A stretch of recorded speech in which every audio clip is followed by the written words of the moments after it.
Hello les amis, bienvenue dans ce nouveau vlog. Je vous ai introduit, on est mercredi matin. Je suis dans ma voiture car j'attends mon petit garçon comme tous les mercredis dans la bagnole pour éviter les allers-retours et les gaspillages d'essence. Donc voilà, donc j'ai prévu mon petit livre, mon petit téléphone, tout ça. Mon magnifique livre, voilà, ça y est, je l'ai enfin, le tome 1, donc c'est mon cadeau d'anniversaire, je suis trop contente. Donc voilà, on va lire ça tranquillou bilou, je vais traîner sur le téléphone et je vais récupérer mon fils à 11 h, parce qu'après à 11 h 40, moi j'ai un rendez-vous chez le docteur et du coup je ne serai jamais à l'heure pour le chercher à temps, donc du coup j'ai demandé si je pouvais venir le chercher plus tôt. Parce que voilà, ma hernie est complètement repartie en cacahuète, la douleur de la sciatique est terrible. C'est pour ça que je vous ai pas repris plus tôt dans la semaine, parce que lundi et mardi, les gars, c'était compliqué. Déjà dans la nuit de dimanche, ça a commencé où est-ce que je ne pouvais ni tenir debout, ni tenir assise, ni tenir allongée. Je ne pouvais rester que debout. Donc autant vous dire que pour dormir la nuit, c'est problématique. Je ne sais pas ce qui s'est passé, mais mon corps a refusé, vraiment, mais il a refusé de me laisser dormir. Donc, je n'arrêtais pas de bouger pour essayer de m'enlever la douleur, mais j'étais tout le temps mal. Ça me balançait des décharges électriques qui me partaient dans le dos jusque dans les orteils. J'ai cru que j'allais perdre ma jambe. J'avais qu'une envie, c'était me couper la jambe et du coup j'ai passé 2 nuits comme ça où est-ce que j'ai pas dormi. En fait j'ai pas dormi, vous savez j'ai fait des espèces de micro-siestes, j'ai peut-être dormi 3 heures dimanche soir mais même pas les 3 heures d'un coup, genre c'était une demi-heure par-ci, une petite heure par-là, puis un quart d'heure par-ci, bref voilà. Lundi j'ai récupéré mon petit garçon parce que comme... Bon. Donc comme je vous avais dit, cette semaine, on l'a fait ce mois-ci, on l'a quasiment un mois. Il est resté que 5 jours chez son papa. Donc du coup, j'ai été le récupérer et puis j'avais mal. Je pouvais quasiment, quand je conduisais, en fait, j'étais obligée de me surélever le cul avec la jambe gauche pour éviter de me faire trop mal. C'était terrible, un enfer. Donc du coup, hier, j'ai décidé d'envoyer un message à ma docteure et j'ai dit, écoutez, là vraiment, j'en peux plus. Il faut que vous me refassiez une cure de cortisone parce que là, vraiment, j'ai très mal. Genre, je vis plus, je dors plus. Là, je n'en peux plus. Genre, voilà. Donc cette nuit, miracle, j'ai réussi à dormir. Je n'ai pas eu cette douleur-là qui m'empêche de dormir. Donc je pense en fait que j'ai la hernie et elle bouge. Donc hier, je sais pas ce que j'ai trafiqué, mais dans ma tête, enfin en tout cas dans ma tête, c'est comme ça que ça fonctionne. Donc dans ma tête, je me suis dit ouais, ma hernie elle doit bouger, des trucs comme ça. Donc en fait, j'ai fait plein de mouvements et tout quand j'étais debout, parce que par contre, je marchais quasiment super bien, en toute honnêteté. Hier, je boitais à peine, mais je pouvais pas rester assise ni être allongée. Je pouvais que être debout. C'était la seule, et en marchant, je pouvais pas rester fixe. C'est-à-dire que je devais tout le temps marcher tout le temps. Et là, ça allait. Et du coup, j'ai fait plein de mouvements et tout pour essayer de la bouger. Je sais pas si je fais des conneries ou pas, mais le fait est que du coup cette nuit j'ai réussi à dormir. Alors attendez parce que là j'essaye de pas éternuer. Ah non mais vraiment c'est un enfer, je souhaite vraiment pas à mon pire ennemi la douleur de la sciatique, c'est terrible, terriblement douloureux, surtout qu'en plus ça m'est venu et ça a commencé à me prendre au niveau de l'aine. Oh, putain, bref. Donc cette nuit j'ai réussi à dormir. Alors je dis pas que j'ai eu le meilleur sommeil du monde, parce que si j'enlève mes lunettes, on voit absolument énormément bien que je suis hyper creusée du visage au niveau de mes cernes. Et puis je vous dis pas la couleur quoi. Alors attendez. Ouais non, et on voit que j'ai pas dormi, enfin j'ai mal dormi depuis plusieurs jours. Bref. Le fait est que donc j'ai rendez-vous à 11 h 40 chez ma toubib. On va voir comment ça va se passer parce que là vraiment voilà, j'ai craqué les gars, j'ai pris rendez-vous chez un neurochirurgien. Tout le monde me dit de ne pas me faire opérer parce que y a que des couilles. Il y a genre tout le genre. Il y a qu'une seule personne qui m'a dit que ça s'était bien passé. C'est la dame, une dame avec qui j'ai sympathisé à Super U, qui m'a donné le nom de son chirurgien et tout. Elle m'a dit ouais, je me suis opérée il y a 8 ans. Depuis, j'ai plus aucun problème ni rien. Mais moi, je ne vois que des gens qui ont eu des problèmes. À part elle. La kiné, elle veut pas que je me fasse opérer. Elle trouve que je suis trop jeune. Ma docteure, elle veut un avis, mais elle est pas forcément pour que je me fasse opérer. Mais je peux pas continuer de vivre comme ça, en fait.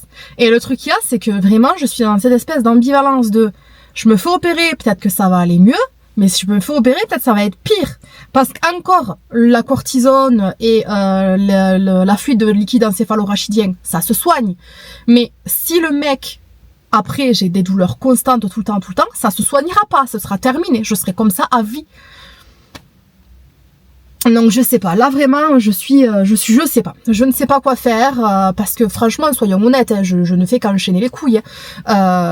Du coup j'ai fait la kiné, on m'a dit avec la kiné ça va aller mieux, ça a été pire. On m'a dit faites les injections de cortisone, ça va aller mieux, ça n'a absolument rien changé et en plus de ça j'ai fait une complication. Ça va de pire en pire avec le temps. Jusqu'à présent, j'arrivais à dormir. Là, maintenant, je me dis merde. Donc là, cette nuit, j'ai réussi à dormir. Mais est-ce que la nuit prochaine, je vais réussir à dormir? Donc ça me fout les boules aussi. Ça fout le stress.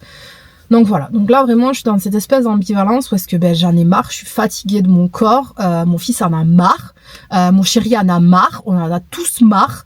Voilà. On en a tous marre et ça passe pas et ça part pas et ça veut pas s'arrêter et je sais pas quoi faire. Je sais pas quoi faire parce que j'ai très peur de l'opération par rapport au fait qu'il y a des complications qui sont très importantes. Et j'ai pas envie, quoi. J'ai pas envie de me faire opérer du dos à mon âge. Putain, les gars, j'ai même pas 40 ans, quoi. J'ai même pas 40 ans et je vais me faire opérer d'une hernie. Genre, ça me... Bref. Donc voilà, cette superbe intro de vlog. Wesh, bienvenue dans ma vie. Oh, j'ai refait la coiffure tête d'œuf que je faisais cet été. Je sais pas, j'avais envie. Bref, voilà un petit peu où est-ce qu'on en est. Sur ce, moi les amis, je vais vous laisser pour là. Et puis je vais me mettre, je vais lire. Voilà, je vous fais des bisous. À tout à l'heure. Hello les amis, on se retrouve, nous sommes le lendemain. Sachez que je suis écœurée. Mais j'ai perdu l'entièreté de toute ma journée d'hier parce que ma carte SD a décidé de ne plus fonctionner. Elle m'a dit il faut formater. Donc voilà, j'ai perdu 1 heure de rush vidéo. Je suis dégoûtée. En plus, mon petit garçon hier il vous avait fait une petite démonstration du moment de devoir. Il avait fait un petit décor et tout, genre trop mimes. Purée, du coup on l'a perdu quoi. Bref, on verra si on le refait ce week-end. Donc écoutez, on va reprendre un peu normalement, on va dire ça comme ça. Et puis voilà, vraiment écurie. Bon du coup les amis, sachez que j'ai terminé la BD de la passe miroir et oh my god, incroyable. Mais regardez-moi ces designs, genre c'est tellement mais tellement beau. Genre attendez, regardez-moi cette beauté, mais cette beauté. Bon, génial, au top. Bon, bien sûr l'histoire elle est super crop hein, forcément. Et je suis dégoûtée parce qu'en fait ça fait pas tout le tome 1, c'est que la moitié du tome 1. Je pensais que ce serait en entier, du coup je suis un peu deg. Et j'étais tellement reprise dans l'univers de la passe miroir que j'ai dit vas-y je vais relire les romans pour pouvoir en fait faire la suite de ce livre parce que voilà, je suis dans l'univers, j'ai envie de continuer. Mais en fait j'ai oublié que j'ai prêté le livre à ma copine. J'ai prêté le livre à ma pote de lecture, du coup je suis deg parce que je peux pas faire la suite du livre. Surtout qu'en plus, je sors également de cet univers qui est donc du coup un one shot. Et j'ai adoré. Ce livre se hisse sur le top 2 de mes livres préférés. J'ai adoré l'univers, j'ai adoré l'histoire. Après, effectivement, c'est un peu glauque. Mais tout est justifié. C'est un univers qui est en guerre, c'est un univers dystopique, c'est un univers qui est avec des nécromanciens. Donc forcément les nécromanciens, ça réveille les morts, ça fait des expériences, il y a des chimères, il y a des expériences sur les humains. C'est voilà, c'est un peu quand même graphique, mais moi ça m'a pas du tout dérangé parce qu'en fait c'est pas gore pour juste être gore, mais c'est vraiment justifié par la guerre. Les personnages sont tous plus ou moins toxiques, mais en même temps, encore une fois, tout est justifié par la guerre et ils essayent juste de survivre et de prendre la moins pire des décisions. J'ai beaucoup aimé la romance du coup entre Kane et Elena. Je trouve que ça a bien matché. J'ai beaucoup aimé... Non, vraiment, j'ai beaucoup aimé les personnages secondaires aussi. Tout est super bien écrit et encore une fois, en fait, tout est justifié par l'univers. C'est pas juste gore pour être gore ou glauque pour être glauque. Je vais quand même vous montrer les avertissements. Bon, je vous montre quand même les avertissements. Je vous laisse faire pause.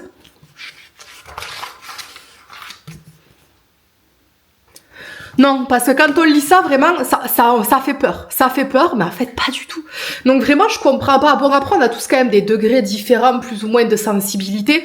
moi je sais que ça me dérange pas du tout, puis j'ai l'habitude de ce genre d'univers là quoi, genre c'est le genre de la fantasy noire, c'est quelque chose que j'aime beaucoup de manière générale. Je regarde aussi quand même beaucoup d'horreur psychologique, tout ça. Alors j'avoue, j'aime pas trop les films gore, le gore c'est pas forcément ce qui m'intéresse le plus, mais voilà, en fait je trouve que ce livre il est plutôt quand même pas mal criant de vérité par rapport un peu à ce qui se passe aussi dans notre époque actuelle quoi.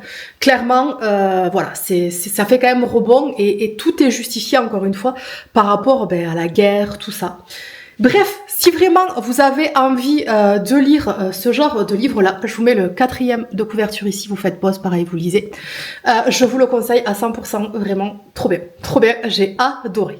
Et vu que j'ai été en manque directement de cet univers quelques heures après l'avoir terminé, j'ai eu la bonne idée de taper sur Google le livre qui ressemble à ce livre-là, en pensant que j'ai des murs extensibles alors que ma bibliothèque déborde littéralement, et en pensant que je suis la plus riche au monde alors que je dépense tout mon salaire dans des bouquins. Voilà. Donc j'ai attaqué l'Empire du Vampire de Jay Kristoff. Je sais pas trop ce que ça donne. J'avoue, je suis pas trop fan du genre vampirique. Mais à ce qui paraît, c'est pas mal. Ça ressemble quand même pas mal à l'univers. Enfin, c'est un peu noir comme l'univers d'Alchemist. Parce que moi, j'aime bien quand même quand c'est noir. Voilà, j'aime pas trop quand c'est cucul la praline, tout ça. Non, faut du dark, les gars, faut du dark.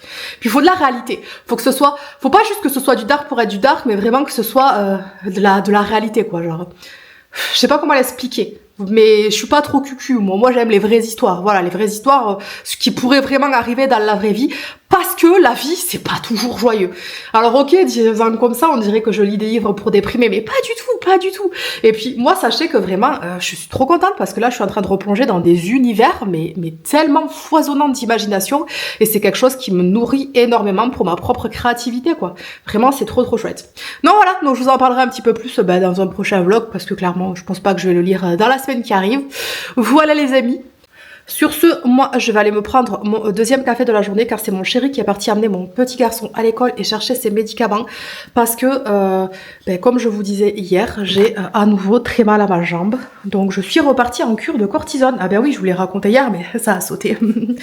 Donc je suis de nouveau en cure de cortisone. J'ai 4 cachets à prendre pendant 4 jours, puis après 3 cachets pendant 4 jours, puis 2 cachets, puis 1 cachet, etc. Donc 15 jours de traitement. Donc là, pour l'instant, je sens pas trop la différence, mais en même temps, c'est normal, c'est que le deuxième jour où je prends de la cortisone. Donc on va voir si ça va mieux, mais en général ouais ça va mieux, et après comme je disais hier à ma docteure, en fait je prends le cortisone, ça va mieux, puis après une fois que je l'arrête, ça remonte crescendo, sauf que là j'ai fait un pic qui était extrêmement douloureux, je crois que j'ai jamais eu autant mal, et surtout que je dormais pas. Et là cette nuit c'est pareil, j'ai dormi. Moi par contre j'ai pris 2 Doliprane à la nuit, mais j'ai dormi. Mais du coup voilà mon chéri, vu que ce matin en fait il y a des absences, donc au lieu de commencer à 9h il commence qu'à 16h, donc il m'a proposé d'amener mon petit garçon à l'école, également aussi d'aller chercher les médicaments un petit peu pour me soulager, parce que je fais beaucoup de choses. Mais non, mais pareil, encore une fois, je vous en parlais dans le vlog d'hier, parce qu'en fait, hier, la maison était dans un mess sans nom, parce que du coup, on est rentré, c'était 13h. J'ai fait à manger pour mon petit garçon, je me suis fait à manger. Ensuite, on a attaqué les devoirs pendant 1 heure, mais il n'y avait pas que ça à faire. Ensuite, j'ai dû aller chercher mes médicaments. Ensuite, j'ai dû m'occuper de faire tout ce qui était vider le lave-vaisselle, re-remplir le lave-vaisselle, relancer le lave-vaisselle, faire le ménage, nettoyer toute la cuisine, ranger toute la cuisine, préparer le repas pour le soir, plus le repas de midi de mon chéri pour le lendemain. Bon là je me suis trompée, il n'en avait pas besoin, mais voilà. En fait, tous les jours, depuis que mon chéri a repris le travail, je me rends compte à quel point, quand il était en congé, genre il faisait plein de trucs. Et là en fait je me rends compte que de nouveau je me retape toute seule du coup pour 3 personnes, donc mon fils, mon chéri et moi-même, plus les animaux. Et j'en peux plus parce que hier j'ai terminé ma journée. Il était du coup 16h30 et j'ai pas travaillé, j'ai pas eu le temps de travailler quoi, j'ai pas pu travailler. Bon, en soi j'avais prévu une petite journée, mais je trouve ça ouf, voilà, en plus j'ai plus le temps de cuisiner, du coup je fais que de l'assemblage. Hier c'était saucisse rôti et galette de légumes, waouh, incroyable comme repas. Mais ouais, c'est un peu là la charge mentale, là, elle revient à balle. Et c'est vrai que quand j'étais célibataire, du coup, avec mon petit garçon, c'était quand même plus facile parce qu'on était que 2. Et là, c'est vrai que j'ai l'impression, du coup, d'avoir la charge de mon chéri en plus. Mais il a des horaires, mais de merde. Alors, au premier semestre, on râlait. Il râlait beaucoup parce qu'il rentrait Alors, il avait 2 jours dans la semaine qui étaient merdiques. Genre, il rentrait le soir, c'était 22h. Il repartait le matin à 6h du matin. Il avait pas de soirée. Et moi, je lui disais, mais non, mais t'inquiète et tout, c'est que 2 soirs dans la semaine et tout. Ouais, mais c'est chiant. Ok, je suis d'accord. Mais là, les gars, c'est tellement pire, son emploi du temps. Il fait tous les jours. Alors, le lundi, il a 2 heures de cours. Mais il fait 4 heures de route. Non, il fait 2 heures de route pour 2 heures de cours. Non, 1 heure de route. Il a cours. Il revient à la maison, il rentre le soir, c'est 20h. Le mardi, il fait 6h, 20h. Le mercredi, il fait 9h, 20h. Non, 6h, 20h. Le jeudi, il fait 9h, 20h. Et le vendredi, il fait 9h, 20h. Tous les soirs, il est là à 20h. Et le matin, il n'est pas là. C'est un enfer, mais vraiment un enfer, parce que le soir quand il rentre, en plus ça, il a du boulot, donc il peut pas juste se poser, faire ce qu'il a à faire, m'aider pour les tâches ménagères, il ne peut pas.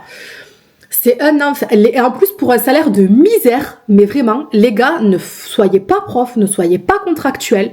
Je vous invite à aller voir la chaîne de Laura in Paris, qui en parle énormément de la condition de prof en 2026 et notamment de contractuels. Ce sont des salaires de misère avec vraiment des heures de route. C'est une merde, ça, non? Pour en plus de ça, avoir très très peu de reconnaissance, voilà, dans son département, c'est la merde. Voilà, bref, je vais pas m'étaler dessus parce qu'après c'est sa vie, mais clairement les gars, genre, c'est miséreux, la France de Macron en 2026, l'éducation, tout ça. D'ailleurs, c'est aussi pour ça qu'hier, mon petit garçon, il avait fait la session de devoir avec vous, parce que justement, il voulait vous montrer c'est la réalité d'un petit garçon en CM1, et qu'est-ce que c'est devoir, en fait, voilà.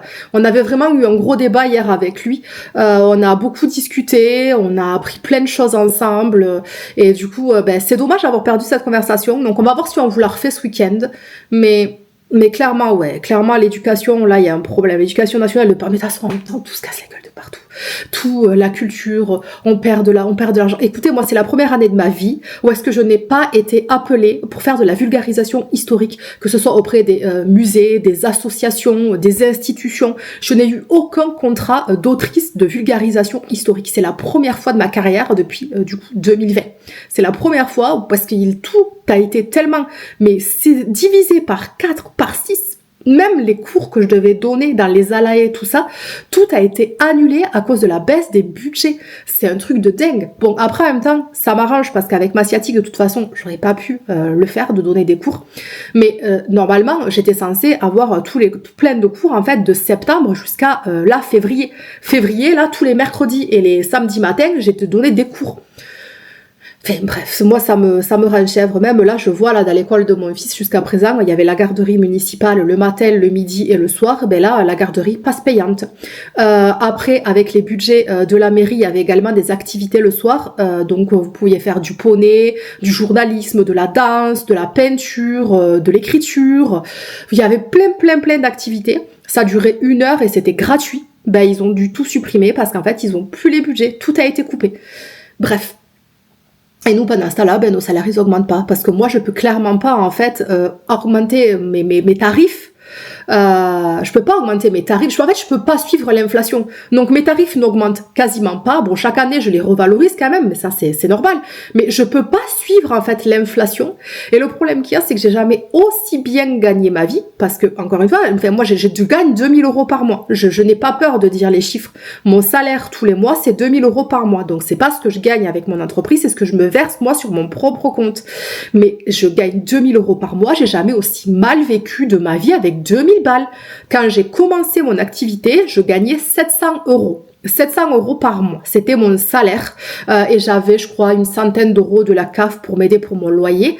Les gars, je vivais normalement.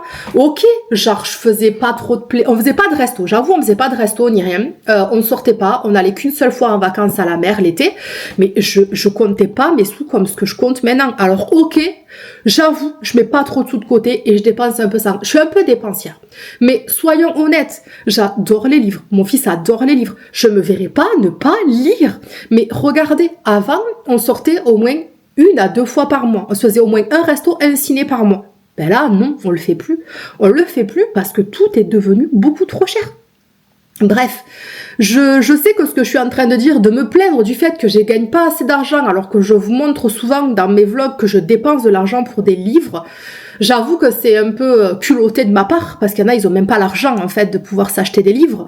Bon, après en médiathèque, je veux dire, en médiathèque on peut trouver des livres aussi. Si vous trouvez pas le livre en médiathèque, vous hésitez surtout pas à aller voir en fait la dame de la médiathèque, à lui dire voilà, j'aimerais bien que vous commandiez ce livre-là, etc. Ça, faut pas hésiter, elle soit là pour ça. Mais ce que je veux dire en fait, c'est que on n'a plus de vie, on n'a plus de loisirs, quoi. C'est ça, en fait. C'est qu'à un moment donné, comme je dis à mon chéri, je préfère payer 20 balles par mois de livres plutôt que de les foutre de côté parce que, mais sinon, merde, quoi. Non, c'est faux, pas 20 balles. En tout et pour tout, j'ai à peu près un budget de 100 € de livres par mois. Ça inclut moi, mon chéri et moi. Une centaine d'euros par mois de livres, mais ça nous fait plaisir, ça nous fait vivre. Parce que, vous voyez, c'est comme une fois, la dernière fois, je regardais une meuf, elle avait fait un haul course, elle avait fait un retour de course, dont notamment un retour de course des Restos du Cœur. Et juste après, elle a fait un retour de course Action, où est-ce que je t'ai acheté des petites conneries et tout. Tout le monde lui est tombé sur le dos en disant « Oh là là, tu fais les Restos du Cœur, mais tu dépenses de l'argent chez Action et tout. » Mais ça veut dire quoi? Ça veut dire qu'elle a pas d'argent, elle mange au Resto du Cœur, mais elle doit plus vivre, elle doit s'habiller avec des vieux habits tout pourris, vivre sous une tente et ne pas vivre. Voilà, genre, il n'y a aucun plaisir dans la vie.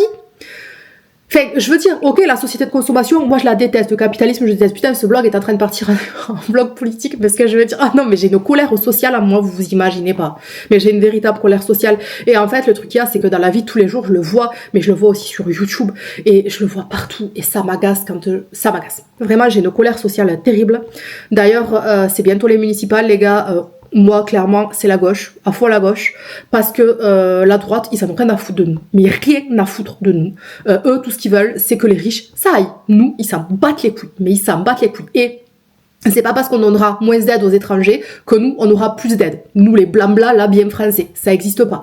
Non, ça existe pas. Même vraiment, ça ne peut pas exister. La seule chose qu'il y aura, c'est que les gens qui sont handicapés, ils vont perdre leurs droits. Les gens qui sont au chômage, ils vont perdre leurs droits. Les gens qui sont au RSA, ils vont perdre leurs droits. Et ça va faire une misère sans nom comme aux États-Unis, où est-ce que vous allez avoir des gens qui vont dormir dans les rues. Et déjà qu'on en a déjà en France. Voilà. Mais clairement, c'est pas les étrangers qui vont faire quoi que ce soit. Et puis merde, quoi, à la fin, à un moment donné... J'en ai marre de tous ces discours de haine, vraiment. J'ai une rage sociale en moi qui se développe de plus en plus, hein, vraiment. Moi, personnellement, si vraiment je pouvais m'impliquer en politique, je le ferais, clairement, je le ferais. Voilà. Mais malheureusement, c'est quand même plus compliqué que ce à quoi je pensais. Tout simplement parce que, c'est du piston. Oh là là, comme on est étonné. Même dans les toutes petites sphères politiques, si vous ne connaissez pas machin, qui connaît bidule, qui connaît machin. Mais voilà. Et puis en plus ça, vous devez adhérer, en fait, à un parti. Et moi, aujourd'hui, il n'y a aucun parti qui ne me convient. Il n'y a rien. Voilà. Moi, c'est aucun parti ne me convient.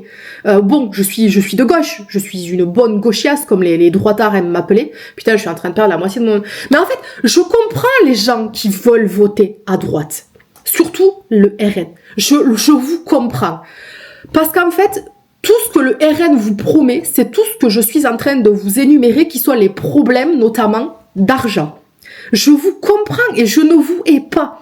Mais quand on creuse, mais vraiment quand on creuse ce qui se passe au niveau de la droite, et de l'extrême droite notamment, c'est qu'au final, ils nous la mettent à l'envers, les gars. Mais ils nous la mettent à l'envers. C'est pas eux qui vont vous sauver, c'est pas eux, c'est leurs propres intérêts et c'est tout. Mais la gauche, c'est pareil, c'est leurs propres intérêts aussi. Sauf que tous les acquis sociaux qu'on a aujourd'hui, c'est grâce à la gauche qu'on l'a. Et là, ça va faire 15 ans que c'est la droite qui est au pouvoir et c'est pour ça que tout part en cacahuète. Je sais pas si je vais laisser cette séquence. Je crois que je vais faire peut-être un vlog à part, genre où est-ce que je vais vraiment vous parler de ma colère sociale. Peut-être que je vais faire ça. Parce que sinon après ça fait des vlogs de 40 minutes, c'est pas possible. Mais voilà, bref, j'ai une vraie colère sociale en moi. Pour tout, que ce soit la bouffe. Le prix de la nourriture, les gars, est-ce qu'on en parle? Pour la première fois de ma vie. Comme je vous dis, j'ai été pauvre. Quand j'étais étudiante, les gars, j'avais 150 € par mois. 150 € par mois. Je bouffais des pâtes. Les épiceries solidaires, tout ça, à l'époque, ça existait pas. Mais dites-vous que je me permettais quand même d'avoir une vie normale. Là, maintenant, je vous jure, on fait des paniers, on est 3 à la maison. Bon, après, on a les animaux, c'est notre propre choix. On a fait un budget pour eux, quoi, voilà. Mais je regarde les prix, je prends les promos. J'ai jamais fait ça de ma vie, Et moi, pour moi, le luxe, parce que voilà, je viens vraiment d'une famille qui est modeste. On était 5 personnes dans ma famille. Ma mère était au foyer. Voilà, mon père, il travaillait, il était tout seul, il gagnait un SMIC. Enfin, voilà, on était vraiment modeste, quoi. Et moi, ma mère, vraiment, elle prenait toujours les premiers prix, elle comptait toujours les courses et tout. Et moi, je m'étais toujours dit, mon luxe, quand je serai plus grande, c'est de pouvoir m'acheter à manger sans perdre 10 ans dans le magasin. Bon, à l'époque, j'avoue, les drives, ça n'existait pas. Mais sans perdre 10 ans dans les magasins à faire les promos pour essayer de dépenser le moins possible d'argent. Je l'ai fait pendant quelques temps, de faire mes courses comme j'avais envie de manger, sans prendre la tête, tout ça. Bon, après, j'avoue, je mange pas de viande. Donc, c'est vrai que quand même, ça diminue quand même grandement le panier. Mais ouais, vraiment, c'est devenu... Et puis pas la santé, les gars. La santé. J'ai été hospitalisée du coup pour ma hernie. Alors ok, c'est une clinique, donc forcément une clinique c'est pas gratuit, c'est pas comme l'hôpital. J'en ai eu pour 350 € de ma poche. 350 € de ma poche. Si j'avais pas eu cet argent-là, je n'aurais pas pu me faire soigner. Bon, on m'a raté, mais je l'ai essayé. Mais imaginez quelqu'un qui est malade, qui a besoin de se faire hospitaliser ou quoi qu'est-ce. Mais si t'as pas la thune, ok, la carte vitale, c'est génial, mais je suis désolée, la gratuité des soins n'existe plus. Si tu n'as pas un minimum d'argent, tu ne te fais pas soigner. Et c'est autant pour le physique que pour le mental. Les psychiatres, tout ça, ça coûte un pognon fou. Alors ok, ils ont passé un texte de loi où est-ce que vous avez droit à des séances gratuites de psychologue. Mais le psychologue, il faut le trouver, celui qui accepte de faire ça. Parce qu'ils n'acceptent pas tous. Ils n'acceptent pas tous d'être conventionnés et d'avoir des séances qui sont remboursées. Et surtout qu'en plus, il faut les avancer, les séances. Et ça fait 50 balles à avancer à chaque fois. À chaque fois. Et ça me rend chèvre, quoi. Mais vraiment, ça me rend chèvre. Tout est devenu, mais tellement... Et puis, c'est pareil, trouver des médecins. Non, mais c'est la déchéance de la France. C'est la déchéance de la France, c'est la déchéance du monde aussi. Parce qu'avec tout ce qui se passe aux États-Unis, là, notamment avec l'ICE, et puis Trump, là, puis Poutine, puis tout. Franchement, je sais pas... J'essaye de me dire et de rester optimiste et c'est pour ça aussi que j'aime mon métier, c'est parce qu'en fait c'est un métier qui crée, qui apporte du bonheur, qui change les idées des gens. Et j'espère vraiment qu'au travers du coup de mon art, je peux changer les idées des gens au moins le temps d'un moment et arrêter d'être dans cette espèce de truc sombre là. Parce que voilà, moi j'ai un fils, j'ai un petit garçon, j'ai pas envie d'un monde comme ça pour lui. Mais bon, malheureusement, on y est, on est dans ce monde-là. Donc, que faire? Donc, je sais pas. Donc, moi, je me bats à mon échelle, voilà. J'essaye de faire du bien autour de moi, de toujours être une bonne personne. Voilà, je juge pas les gens sur leur couleur de peau, je juge pas les gens qui sont au chômage, je juge pas les gens qui sont au RSA, j'essaie de pas juger les gens qui sont riches, même si je suis désolée. J'ai un peu plus de mal, voilà. Disons que les riches, la seule chose que déjà moi qui m'écœure, c'est comment ça se fait que si t'es riche, tu payes moins d'impôts qu'un gars qui est à 2 ou 3 000 € par mois. Question, est-ce que ça c'est normal? Non, je pense pas. Je pense pas que ce soit normal et ça me rend chèvre, mais tellement chèvre. Putain, et je veux dire, taxons les riches. Oui, mais si on taxe les riches ils vont partir de la France et après on va perdre de l'argent. Non, on va rien perdre du tout. Oui, mais de toute façon, la fraude sociale, ça représente plus d'argent. Non, la fraude sociale, c'est 2 millions. La fraude des riches, c'est 14 millions par an. Voilà, sachons-le. Donc ça va. Il y a plus de gens qui ne bénéficient pas de leurs aides parce que tout est extrêmement compliqué dans la paperasse de la France pour faire des démarches administratives. Mais vraiment, c'est un enfer. Les gens, ils comprennent rien et tout est fait pour que les gens, en fait, ils soient complètement perdus pour justement ne pas avoir droit aux aides dont ils ont droit. C'est voilà. Bref, voilà. Oh putain, je suis vénère. Je suis vénère, mais ça fait du bien d'en parler. Après, voilà, je sais pas ce que vous en pensez. Je ne sais pas ce que vous en pensez, vous, mais moi, clairement... Ouais, je suis dans une véritable colère sociale, vraiment. Et puis c'est pareil, regardez le chauffage. Bon là, ici maintenant, j'ai la cheminée, mais je paye. Là, je suis à 90 € d'électricité par mois. Dans mon ancien logement qui faisait même pas 20 mètres carrés, j'étais à quasiment 200 € d'électricité par mois entre le chauffage, les plaques. Tout était électrique chez moi, tout était électrique. Le chauffage, en tout, 200 balles par mois. Non mais vraiment, dans quel monde on vit? Écoutez, j'ose encore croire au miracle. Je sais pas pourquoi, mais j'y crois. Je reste quand même malgré tout optimiste. Humaniste, profondément humaniste. Je crois à l'homme, hein, malgré toutes les atrocités, je crois à l'homme. Et j'espère vraiment qu'on va y arriver parce que c'est la merde. C'est la merde. Là, vous voyez, là, donc on est le 5 du mois. Donc le 5 du mois, c'est là où est-ce que je me verse le salaire. J'ai pris cette habitude-là de me verser en début de mois parce que souvent, parfois, je peux avoir des impayés, des trucs comme ça, donc je suis obligée de... Voilà, donc bref, je préfère en début de mois plutôt qu'en fin de mois. Et j'ai tout payé, j'ai payé mon loyer, j'ai payé mes factures, j'ai tout payé, j'ai payé 1100 balles. Là, 1100 balles, voilà, on est le 5, j'ai dépensé 1100 €, rien que de facture.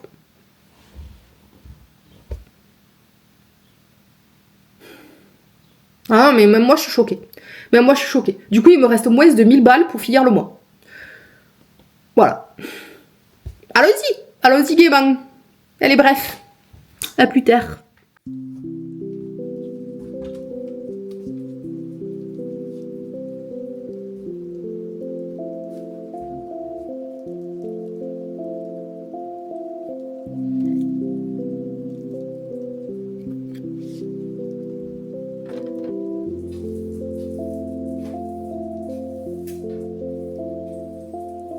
Et pour le repas de ce soir, ce sera haricots verts et steak haché, et ça ira très très bien. Oh bébé, mon beau bébé, coucou. Oui, il a fait dodo avec moi cette nuit. Ouais. Bon, les amis, on est sur la pause de midi. Je viens de finir de manger, je vais faire un petit café et je vais me faire une petite pause de 30 minutes de lecture. Voilà, parce que depuis ce matin, j'arrête pas. Donc pourquoi pas un petit peu lire.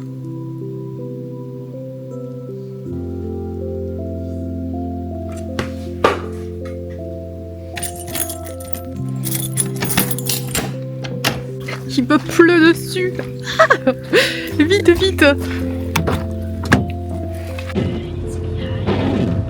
J'ai un peu l'impression de ça de temps en temps, mais